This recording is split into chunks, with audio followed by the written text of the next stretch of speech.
All right. So I just wanted to talk about these games. Actually, the Cavaliers game is going on as we speak. Knicks game, but we'll talk about the Lakers game real quick. The Lakers they got off to a quick start. Dylan Brooks did his usual yapping, but got himself ejected, basically ball tapping LeBron James. Ja had 45, but the problem is they don't play well when Ja is in the lineup. They're actually a better team without him because they're too Ja centric.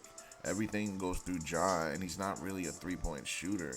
So now everyone is basically just watching him play. I think the Lakers are going to hold them down and beat them because Ja just, I don't know, the offense just stops, man.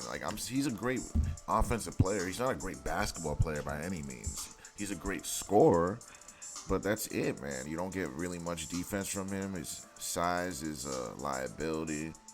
He doesn't really get his teammates open and look for them to get shots. He's not really a playmaker in that way. He's only a playmaker to score, not as a passer. Whereas LeBron, he can playmate to his teammates or to score. He can do whatever he wants. 9 rebounds, 5 assists, almost had a double double, 25 points. That's what you need from him and AD. If they can drop 30, 25 points a piece every night, they have a good chance to win every game. And right now, the more I watch them in the playoffs, they're more built for the playoffs than anything else. Like, this is a playoff team for sure. And don't be surprised if this team makes a run, guys. The more we watch them now, the more we see that they're capable. This is a capable team, guys. This team is definitely capable. In the regular season, they were just trying to find their stride and fit in together because of that trade that just happened. So now they're finally getting their feet under them. LeBron is looking really good. To see those dunks of him, like he looked like he was freaking 18 last night with some of those dunks he was doing. Hang time, everything, just whatever he wanted, bro. Like, don't take this stuff for granted, guys, because we don't know how much longer we're gonna be able to see this. This is greatness, guys. Like the things that he's still able to do at the age of 38, 20 years he's been doing this. Like, if you didn't know that he's been playing for 20 years, you wouldn't know that. You couldn't tell. You wouldn't be able to tell, guys. And like he's a freak, he's a superhuman. There's nothing like this. Not even Jordan was able to look like this at 38. We remember what Jordan looked like at 38. He was overweight, clunky, right? That wasn't Jordan. Like LeBron is still LeBron, man. We still have probably another 2, 3 years of this before he hits a wall, maybe. But this is our Tom Brady right here, guys. So we gotta appreciate this. But other than that, guys, the Lakers should be able to close out the next game at home. They need to get a fast start. Dylan Brooks will be back, but he's an inefficient scorer, guys. He just fed into the talking and he kind of shot his team out of the game in the beginning. I think they said he took like 9 shots in the first quarter. Like that's not what you're supposed to be doing, Dylan. You're one of the worst, most inefficient shooters in the entire league. And he shot his team out. He got into the chirping battle. Now with this Heat game, I think this Giannis injury is hurt. He's hurt more than they want to say. I think it's worse than they are saying because they're saying it's a back bruise or a bone bruise or something. But that's more of a pain tolerance thing. Your team, they're down 2-1. Yeah, if Giannis doesn't play next game and they lose, the series might be over because you're down 2 games. I don't know if Giannis, while hurt, is good enough to win 3 straight because that's what it's gonna take. You lose another one, you're down 1-3. It's basically over.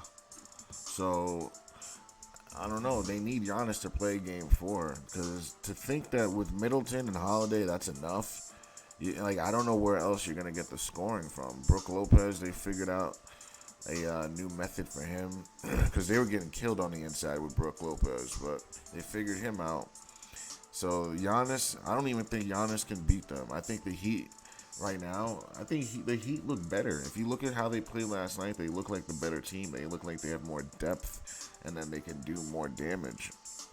Look at this. Look how deep that they're going. They played like friggin' their entire team. They played Udonis Haslam last night, guys. Like, are we serious? This dude's like 43 years old. Oldest active player in the league got burned last night. That's how well they played. That's how deep they went. But they did lose Victor Oladipo, who is, he's an active guy. A lot of injuries. We're supposed to be much better than he is. 8 points, you can probably replace that, but that's another body that you lose. But and they already lost Tyler Hero. I would like Miami more if Tyler Hero and Oladipo are there, but right now it's gonna be hard for the Bucks to climb out. They need to win Game 4. If they lose Game 4 in Miami, then they go back to the Bucks, right? And then wait, I forget how they're gonna do it. I gotta look at this. Hold on, because they played in the Bucks arena the first 2 games, then Miami next 2, then they go back. Oh no, they play Miami next 3, I believe, and then they do the Bucks the last 2. Unless they do 2-2 and then 1-1-1. So depending on where they play Game 5, Game 4 is huge. So I'm expecting Giannis to be there. If Giannis is not there Game 4, the series is over. And like I said, the playoffs has nothing to do with skills because everyone's good. It has to do with timing and injuries. That's usually what determines the playoff run for teams. Now the Suns game, man, it's the same story here. Kawhi and Paul George, man. That's the difference in this series. The Suns aren't getting by the Clippers if Kawhi and Paul George are there. Let's just face the facts. Like, this just shows you how good this Clippers team could be. Like, they're missing their 2 best players who are top 10 players, top 15 players. And they lost by 12, guys. Imagine you have those 2 guys there. And I take back everything I said about Russell Westbrook, man. He was just a bad fit for those teams he was on, especially the Lakers. He just didn't fit well with a team like that. He needs a team where there's shooters all around him and he can handle the ball and cause a ruckus. That's why this is working right now. This wouldn't work right now with Kawhi and Paul George. He'd have to come off the bench and have his own lineup with shooters. But right now it's working because those 2 aren't there. It'd be interesting to see how it would play out with those 2 there. But it's almost like those 2 knew they weren't going to be there in the playoffs. And they were like, let's bring Russell on because he can do some of the stuff for us and make us look better, you know? Because if they didn't have Russell, what would they be? How would they score? Like, they'd be getting their asses kicked. Let's face it. Because where's this guy that scored 40 the other night? Powell. He scored 40 the last game. He scores 14 last night in 37 minutes. So you can't count on him. So you can only count on Russell. And he gives you 37. And he's been giving you consistent points this entire series. He's the only one you can count on. But I stand firm on what I've been saying. If you have your 2 stars there, the Clippers win. So maybe next year. So the Phoenix Suns are going to take care of them. Now, the Sixers game, I'm not going to talk too much about it. It's just the Nets playing a bunch of role players. They don't have any stars at all. It's role player by committee. And it's just too much for them to handle. They have no size. Even though Joel Embiid didn't play last night, they still won, even without their best player. So that shows you how outmatched the Nets are. The Nets have literally no chance at all. If you can't beat this Philly team without Joel Embiid, you're not going to beat them ever. So if I were Philly, they swept them. So now Joel can sit and rest his back or whatever he hurt. I'm not sure what it was. So now this is the only sweep. I think this might be the only sweep that happens. We'll see. Timberwolves might get swept too. We'll see. But other than that, it's sad, man. You can't beat them without Joel. So how good are you guys then? You're not. That shows you that they're not good. They made it to the playoffs by the skin of their teeth.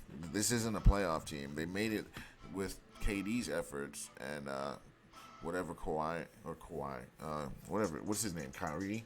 Whatever Kyrie and KD did earlier in the year, that's what they're riding on. Like those wins that they got. And it's nothing else. This team is not good. They should have never been in the playoffs. But it is what it is, man. I don't know, like, where is Ben Simmons? Like, Ben Simmons could have been a little bit of help, right? You put the ball in his hands and let him run the team against his old team. He doesn't even have the heart to do that. Like, Ben Simmons, I guess he's done, guys. But other than that, guys, thanks for watching. Don't forget to join me for the next breakdown.